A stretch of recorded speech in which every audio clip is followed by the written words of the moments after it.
Hi everyone. Today we're going to work on preparing a game that you'll be able to do with your child at home.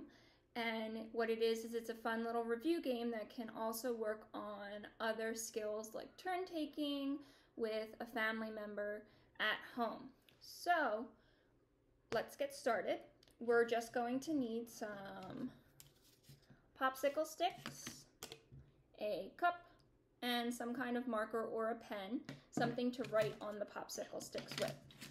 Now that it's getting warm, you can start saving some of your popsicle sticks to be able to use for this game if you don't already have some at home. So what you're going to do is you're going to pick one academic that you'd like to focus on with your child. So that could be colors, it could be shapes, numbers, or letters. So what I've done is made a set for each. So if I wanted to focus on colors, what I would do is I would color a different color on the tops of the popsicle sticks. These ones have shapes on them, and these ones have letters on them. So one way that we can do this is pick your academic. So let's say I pick having letters. You're going to place them in the cup, and what you'll do is have your child pick one out, and you'll just work on taking turns and have your child say what the letter is, or if they're working on letter sounds, they can say the letter sound. So I would pull this one out and say E, and then it would be another person's turn, and I would keep the stick out until you go through all the sticks.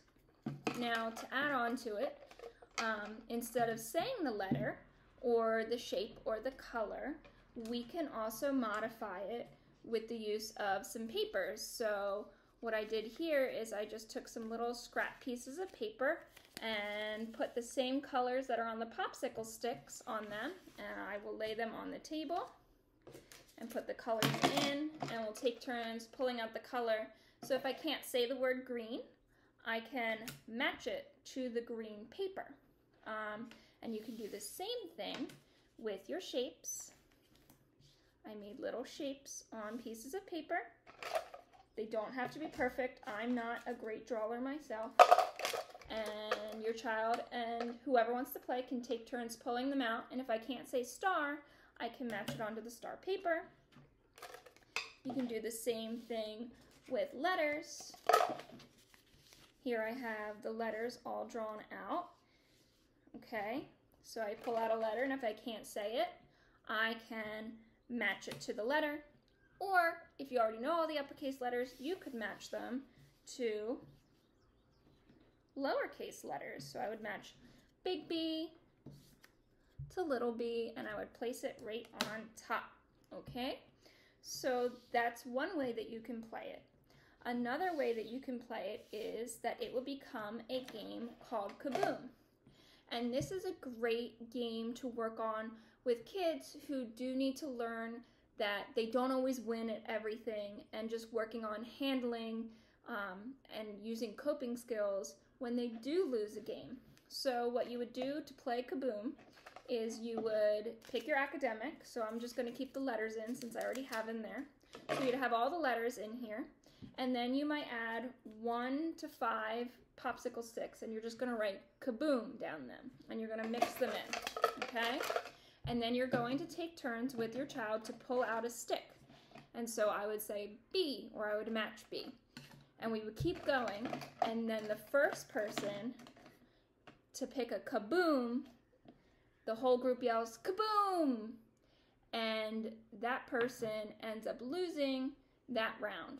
But what you can show and work on with your child is that even though someone got the Kaboom, doesn't mean that the game has to end.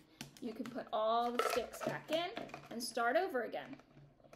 Another way that we can do this game is not only using just the letters or just the colors or just the shapes or just numbers. You can mix them in. So each month, as we start going over certain letters, certain numbers, certain shapes, and certain colors, you can make a set of sticks for that month, and then as the school year goes on, begin adding to them so that by the end of the school year, you're always reviewing And this is a game that you can play on a non-service day once we do get ourselves back into school, just to keep reviewing with your child and have an activity to do with them at home. If you have any questions, you can feel free to email me or give me a call. Have a good one. Today we have a little art project that we're going to work on that goes along with the life cycle of our butterfly. And this project will focus on the chrysalis stage and the butterfly stage. So the supplies you're going to need are some coffee filters, some magic markers, and a water source, whether it be a squirt bottle with water, a paintbrush with water, or just a cup that has some water in it, okay? And we're also going to need a toilet paper tube soon. So to get started, we're going to take our coffee filter and we are going to decorate our butterfly. So using magic markers, we're going to color all over as much as we want. Okay.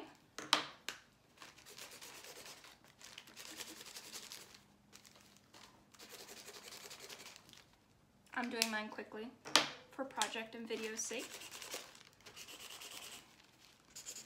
All right, and then I'm going to place it in this bin so that I don't ruin my table.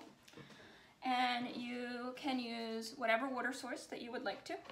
I'm going to use a spray bottle and squirt it, and you'll see as you squirt it, the colors start to spread around.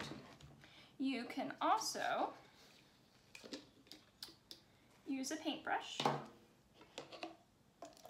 again with just some water, and you can paint on it if your child prefers, or you can let your child use their hand and spritz it like this. It's a fun way to do some water play. Okay, so you see the colors are starting to spread out. You're going to leave that to dry, okay? Once it's dry, what you will do is you will take your coffee filter that's already colored on and have your child scrunch it up like a butterfly, and you can just give it a twist. You don't need to tie it or tape it or anything. And there we have our little butterfly with the wings.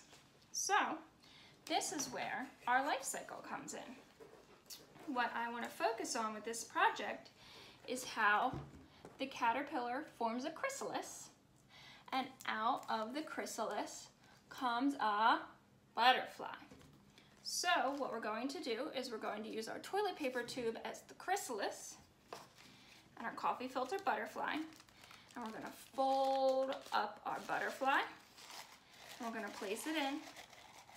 And we can talk to our child about, shh, it's very quiet, something's happening inside, what can it be? And then have your child pull out the other end, their beautifully colored butterfly, okay? And this can be a great way for your child to review and learn the life cycle process as we start going over it this week.